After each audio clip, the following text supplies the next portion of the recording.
Hello, I'm Jake Boudrot, Civic Journalist at Tello Community Television. With me today is Port Hawkesbury Town Councillor Jason Aucoin, who recently announced he's running for mayor of the town. Welcome to Tello. Thank you, Jake. I guess the first question, there are some new residents, people who recently moved to the town, some younger voters who maybe might not know you as well as some others in the town. So maybe you want to talk a bit about yourself and who you are. Sure, thank you. So I'm a lifelong resident of Port Hawkesbury. Been involved with the sporting community most of my life, especially most of my adult life, whether it was coaching soccer, baseball, hockey, officiating all three. Currently the Vice President of Strait Area Sting. I worked away for 15 years as a construction worker, traveled to Western Canada, but always lived in Port Hawkesbury. I spent 2 years as a vice president of a construction local of 26,000 members. I spent about 13 years as a job steward out in Alberta and Western Canada. I've been part of negotiating 6 collective agreements, and that will really provide a good base for me with the industry that's coming in the area. I feel that that's one of my strengths, is understanding both sides of the playing field and you know, trying to help the business community really want to see what we're all about. And I think having that industrial experience will help me with the green energy projects that are going on locally, and I just think it gives me a fresh look and an outsider look at the same time, because I've seen what goes on in other parts of Canada with industry. And you can take some of those learnings and help the investors here and kind of tell them why they should be investing here. I'm also a father of 3. My daughter's going into her 5th year of university. She'll be graduating this year coming up, and she'll be a French high school math teacher in science. My oldest boy is going to NSCC this year, taking power engineering, and my youngest boy has been running a lawn care business for 5 years now and going into grade 11. So that's me in a nutshell. So you mentioned business, and you mentioned emerging industries coming into the Strait area, like the green energy project proposed in Point Tupper. And you also talked about some of your life experience. What are some of the other skills you've acquired and some of the other experiences you've had in your life that have prepared you to be mayor? Yeah, thanks for the question. So as most people will know, I spent the last 4 years on town council. And when I announced 4 years ago I was running for council, I was kind of the underdog in the race. Not necessarily a political person per se. And I've proven over the last 4 years that I roll up my sleeves and I work hard. But when we're talking about experiences, even with the industry coming and the other businesses we're trying to attract to the area, one thing I'll go back to is the commercial development district in Port Hawkesbury. So I don't like to say I very often, but I really pushed to have the commercial development district in Port Hawkesbury. And we did it back in July. It was approved by the province and signed and delivered to the town. And already we're seeing some interest in land purchasing for commercial development. And one thing that the town of Port Hawkesbury for 20 more years has been trying to get a hotel. And we're extremely close to being able to announce an agreement that will be potentially bringing a hotel to Port Hawkesbury. We have a developer on the hook. We're in the process of doing the land agreement. And once that's done, we can announce who and what and when. And to me, that is such a big win for the area. You know, just this last weekend, we hosted a U15 provincial tournament, and 2 teams had to stay out of town because we didn't have enough hotel rooms. There's such an opportunity there. We're missing out on conferences at the Civic Center. You know, we need to have more rooms.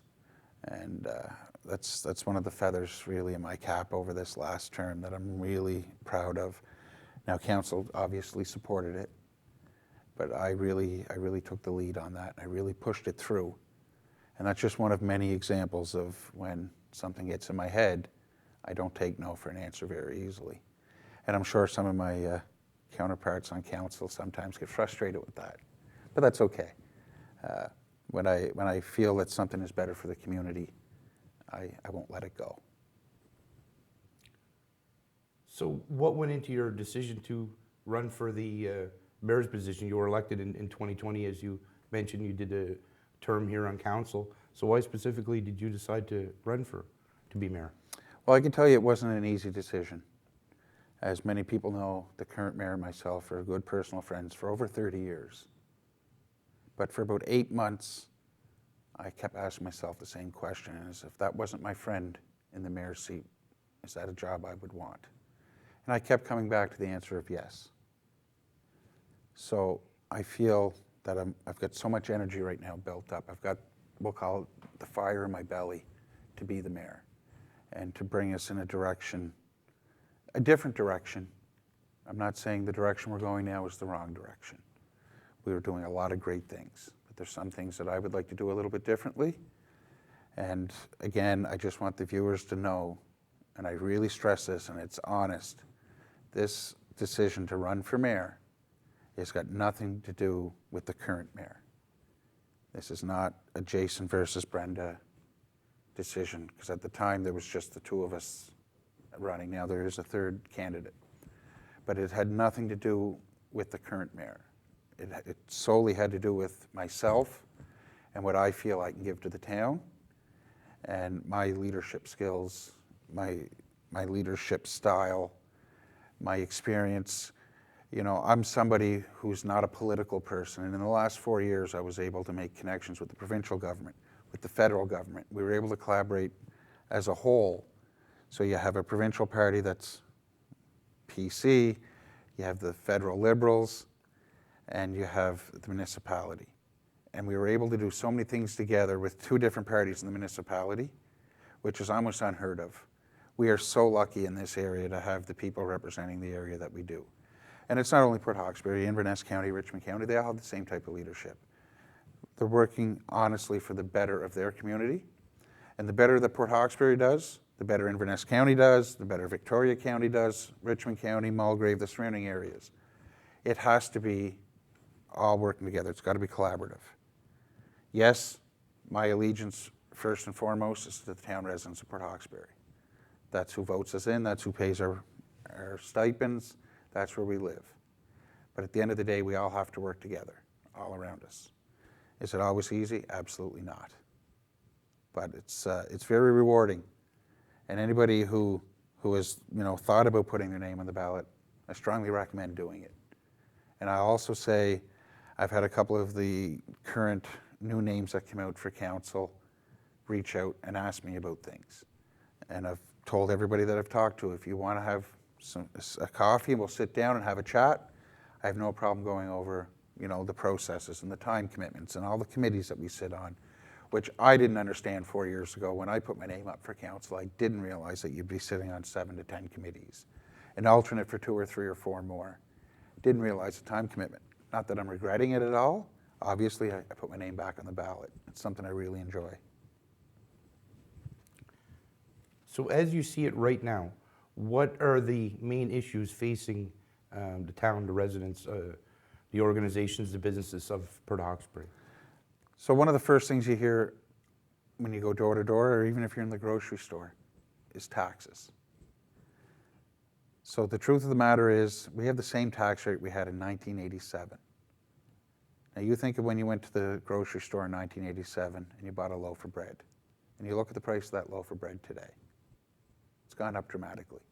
It's the same in the town. Our wages go up every year. Our cost of operating goes up every year. And we're able to still hold that same tax rate. Yes, the assessments of houses have gone up. But if we can't attract new business, new housing, and more tax base, then we're in trouble. So that's the first question that's asked almost by every citizen that I speak to, especially this time of year.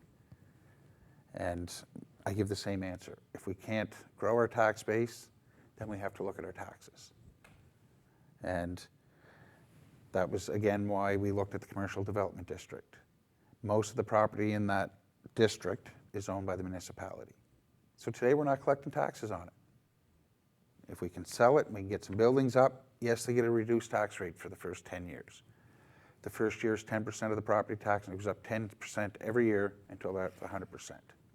But it's a way to grow your tax base. It's a way to create jobs. It's a way to get the buzz going about Port Hawkesbury. And so housing is another issue. You know, our council has worked hard for the last 4 years. There's a misconception, I believe, out there that the town is responsible for housing. It's a provincial mandate. But we're doing everything in our realm that we're allowed to do legally through the Municipal Government Act to try to attract housing developers. And we're going to see that. I mean, we've seen a few new houses come up. We've recently sold some land for some housing developments. We see what Breela Homes and Jeremy Carroll is doing out by the NSCC. You know, he's opening 16 units September 1st. He's committed to 80 units by the end of 2025, I believe. He's moving straight ahead. And it's so nice to see a young man go away, do well, come back, and put back into the communities where he grew up. You know, he shared his time between Civic and back then I believe it was IMDH. It might have been REC at the time, but I'm not 100% sure. It was probably IMDH. He's investing in both communities. It's fantastic to see a young man do so well and come back and want to do well in the community. And he's just one of many. You know, he's got a few business partners that are putting housing up all around us. He doesn't seem to want to stop, so he's got my ear all the time. You know, the old call center in Port Hawkesbury is recently sold, and it's, you know, it's out there. It's going to be a home hardware. That's going to be another 50 new jobs probably in the town that weren't here 4 years ago or aren't there today. So we're starting to see some growth, and it's fantastic. You know, you're looking at Councillor Ford doing a big expansion on their building. Port Hawkesbury is a town that's going to be on the move, and the business community see it, and they're starting to develop for that. They're getting prepared, and now the town needs to step up and get ready for the growth as well. Yes, and I spoke with another candidate about that, and you know, trying to decide if growth is a good thing or a bad thing. I guess it's a good thing, but sometimes can bring with it problems as well. And you mentioned housing and talked about the tax rate and some of the things like that. And as you said, you know, under housing, there's only so much you guys can do. It's a provincial purview, and you guys have a role to play. And you identified some of these issues. You know, what are some of the strategies and solutions as you see it for that? Is in housing, would it be expanding possibly what you guys are able to do now, and maybe looking at other solutions? How do you see that? Yeah, so we as a town and as a council, we're really open to playing with the bylaws and working closely with Eastern District Planning. So Eastern District Planning Commission, their rules are black and white as far as developments. And we've shown already, you know, we've allowed a container house in the town, which Eastern District Planning Commission couldn't. So we went to bat and we allowed it. It's a fantastic addition. You know, some restrictions on height of buildings. We're open to changing whatever we can and make it as welcoming as possible to new developers or current developers that want to expand their business. You know, we've shown that processes that used to take 9 to 12 months for bylaw changes or zoning changes, we've really sped that up. You know, for the old call center, for instance, you know, that would normally take a year. We had it done in 3 months, 4 months, so we can see progress. Not-for-profits are a big part of this. The municipality can do a lot more for a not-for-profit than we can for a for-profit enterprise.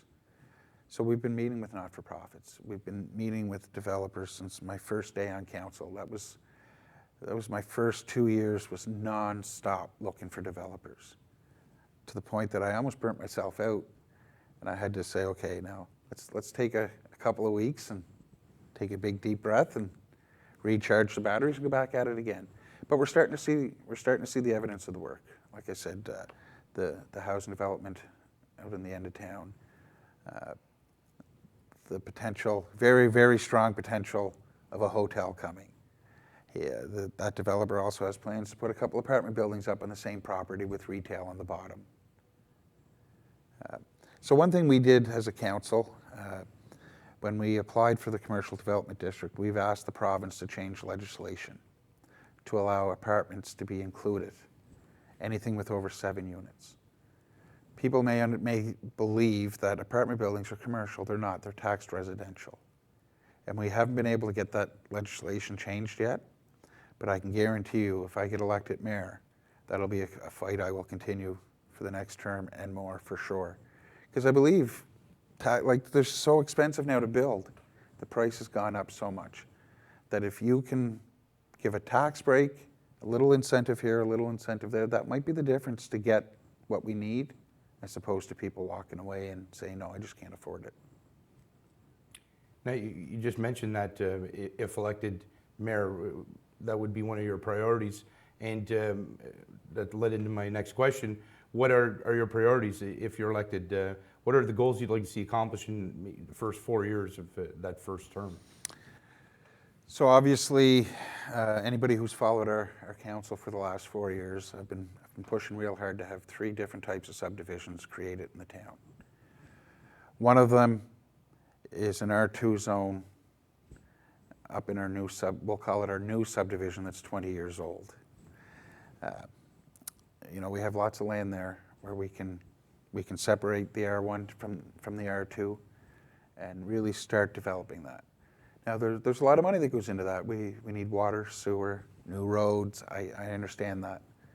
But there's a lot of government, provincial and federal funding out there that we really need to start hammering down on and taking advantage of. Another subdivision that I've put forward in front of council is a microhome subdivision. You build the community in its own. And the third one is a mobile home park, but not a park. I want to section off a part of the town. So in Port Hawkesbury, your building lot has to be 60 feet by 100 feet in order to be able to build a house. I'd like to sell these lots 50 feet by 90 feet. So it's mini homes that go in there, mobile homes. You know, these homes are not the 1950 12-foot by 40-foot trailers anymore. They're $300,000 homes. So I would like to be able to have a beautiful community set up. We'd sell the lots fully wooded, so when you purchase your lot, if you want to clear the whole thing, you can. If you want to have a tree line around your house for some privacy, you can as well. Now, you know, there would be some restrictions on what can go in there. It would have to be a certain size and a certain age. But that's you know, three of the subdivisions that we've talked about. We need more student housing. You know, NSCC loses over 100 students a year at Strait Area Campus because they don't have housing. So at the end of September, we have 100+ students that are leaving the area. And for me, it's not even about the economic impact of having those students here. It's the young people wanting to get into the trades, wanting to further their education, which only helps us in the future. So if they have to wait an extra year, well, half of them are probably going to go do something else. So we really need to be able to work with NSCC and the province and try to find a way to create student housing. There's no denying our demographic is getting older in Port Hawkesbury. We need to be able to work with developers for senior housing. And I've had lots of seniors come to me and say, listen, Jason, if we had somewhere where we could move in on one level, you know, 800-900 square feet, 2 bedrooms and a bathroom, we would sell our house and go. We're seeing our seniors selling their homes and moving out of town because there's no spot for them. So after this meeting today, actually, I go meet with the developer to see what we can plan on finding a spot. He's interested in trying to build that type of housing. So people may see us and see us on the road or in the grocery store and thinking, well, they only do the 2 council meetings a month. I can tell you that's not the case. Every day we're on the phones, we're answering emails, we're meeting with people. Those of us who are putting the time and effort in, we're starting to see the results from that. Now there's going to be a plebiscite regarding the configuration of Reeve Street, whether to return it back to 4-lane highway or basically keep essentially the current configuration. And also there's going to be an all electronic election this year for the first time in the history of the town. Do you foresee any problems with the vote, or do you anticipate things will go well and smoothly? Well, I did vote in favor of the electronic voting, but it was important to me to have a polling station set up with iPads or an iPad similar. I believe that people have died for us to have the right to vote and to be able to go into a polling station and vote. So that was very important for me to have polling stations.